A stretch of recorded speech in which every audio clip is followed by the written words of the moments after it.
Parlament өзүбүздү жаман, өзүбүздү алсыз дей бербейли. Бизде алда күч да бар, укук да бар. Болгону биз баш мыйзамдын чегинде иш алып барышыбыз керек. Дагы бир жолу ассаламу алейкум урматтуу депутаттар. Туура бул жерде парламентте бардык коомдогу оң терс пикирлер, ачуу таттуу пикирлердин баары айтылыш керек. Ошон үчүн парламент. Бирок кыргызда жакшы сөз бар. Орок оролбаган орок тандайт дейт. Мен бир нерсеге токтолгум келет.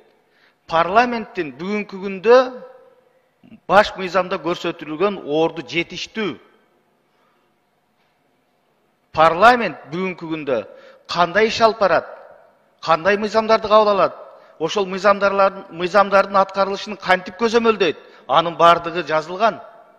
Биз ошону так даана аткарышыбыз керек. Мына жогоруда сөз болду, парламентте эрксиздер отурат деп. Мен айтат элем, ага мен макул эмесмин. Мен каалаганымды сүйлөйм, депутат катары, элдин өкүлү катары, оюмдагынын баарын айтам. Мен бул сөзгө макул эмесмин. Себеби дегенде ар ким өзүнүн пикирин эркин айтууга бул жерде толук укугу бар. Аткаруу бийлиги менен бүгүнкү күндө биз макул эмеспиз, аткаруу бийлиги мындай иштерди кылып атат деген учур боло турган болсо, аткаруу бийлигинин да көзүнө сайып биз көрсөткөнгө толук мүмкүнчүлүгүбүз бар. Жетиштүү рычагыбыз бар парламенттин. Анан эгерде өзүбүз бул жерде так даана далилдерди келтире албасак, ошондой сунуштарды бере албасак, анан кийин өзүбүз бир гана сындап отуруш абдан оңой. Азыр ушул жерде 90 депутаттын бардыгы чыгып туруп сын айтыш бардыгын колдон келет.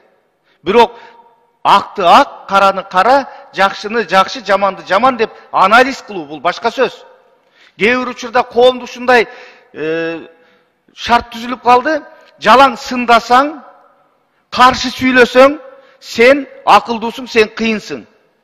А бирок ошол иштин көзүн таап, сунуш берип, ошол ишке демөөрчү болуп, жакшыны жакшы деп айтуу, бул бийликке кошомат болуп көрүнүп калды. Бул абдан туура эмес. Мына бир катар массалык маалымат каражаттары дээрлик көпчүлүгү коомдо жалаң негативди жазат. Жалаң негативди көрсөтөт. Эмне үчүн? Себеби дегенде мен көпчүлүгүн айттым коллегаларыма. Эмне үчүн мындай десем айтат, биз позитивди жазсак окубайт дейт. Позитивди көрсөтсөк көрбөйт дейт. Негативди окуйт дейт. Ошондой просмотрлардын артынан кууп, мисалы үчүн мынакей бир көчөдө бирөөнү жыга чаап тепкилеп кетсе, ошону видеодон көрсөтсө, YouTube'га койсо 100 000 просмотр болот. А жыгылып жаткан адамды тургузуп, чаңын кагып жолго салып койсо 10 просмотр болот. Мына заман ушундай болуп атат. Ким катуу сүйлөсө, ким ушу сынды айтса эле, ошону кубалап калды бүгүнкү күндө. Мен айтат элем, урматтуу депутаттар, бардыгы өзүбүздөн, бийлик жетиштүү. Парламент бүгүнкү күндө мыйзамдарды кабыл алып атат. Мына өкмөттүк саат дейбиз, өкмөттү чакырып атабыз, келип атат. Мына кече сессиянын ачылышына премьер-министр, министрлер кабинетинин төрагасы келдиби? Келди. Бул сый урматпы? Сый урмат. Келбей койсун, аткарбай койсун, анда ошондо айтайлы. Кайсы министрди чакырдык, биз келбей койду? Кайсы министрлер кабинети келбей койду? Келип атпайбы?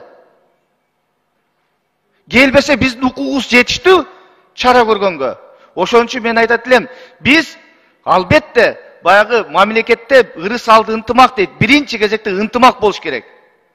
Ынтымак болбосо, парламент нар жака сүйлөсө, аткаруу бийлиги бул жака сүйлөсө, сот бийлиги ортого сүйлөсө, эч убакта өнү өсүгү болбойт. Бирок мына Жанар мырза туура айтты. Биз бардыгын тең салмактуу карап, ошого парламенттин эң башкы көзөмөл укугу бар бүгүнкү күндө. Биз көзөмөлдөнгө эркибиз жетет. Жетет эркибиз. Мына урматтуу Адахан Кимсанбаевич, сиз айтып атасыз, мындай бер десе, мындай бересиңер, тигиндей берсе, тигиндей. Мына сиздин жоопкерчилигиңизди ушул жерде караганда, парламент сизди сактап калды го бул жерде. Өзүн эркин көрсөттү го парламент. Эмнеге сиз муну көрбөйсүз? Жок, сиздин сөзүңүз ошого кетип атпайбы? Жалпы бүтүндөй парламент, сиз менин аброюма шек келтирип атасыз. Мен парламенттин депутатымын. Мына жерде 90 депутат ушинтип айткан акысы бар. Men özümün hukugumu, el bergen mağa ökülçülük hukugumu hiç vaqta töweletpeymin. Men prezidentke dagı, ministrler kabinetinin töragasına dagı özümün mындай жетиштүү oyumu sın bolsa sındı, koldo bolsa koldoonu daim aytıp kelem, aytıp жүрөмүn. Аны siz de jakşı bilesiz. Men bir daha xandan, bir daha bekten kayra tartkan adam emas. Men pozitsiyam var. Men bekem oyum, pikirim var. Oşon üçün parlament özüstü jaman, özüstü alsız dey berбейли. Bizde al da күч de var. Hukuk da var. Болгону biz baş mыйзамдын чегинде iş alып barышыбыз керек. Бүгүнкү күндө мына жана коомдогу терс көрүнүштөр жөнүндө абдан туура сөздөр айтылды. Буга эмне бүгүнкү күндө идеология жетишсиз болуп атат. Мына мамлекеттик катчыны дайындадык, кайсы иши менен көрүндү бүгүнкү күндө. Бул башка сөз. Бул башка сөз.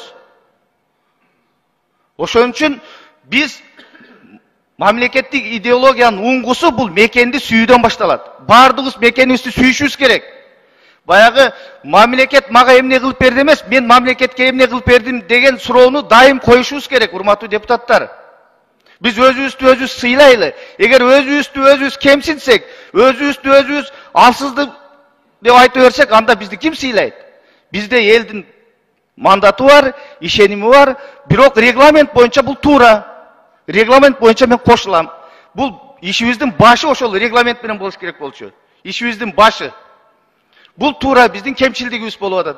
Oşonduktan toğuluğu menen biz ушул жумабы, наркы жумабы biz ошо регламент боюнча мыйзамды тез арада карап, biz бул кемчилдигибизди жоюшубуз керек.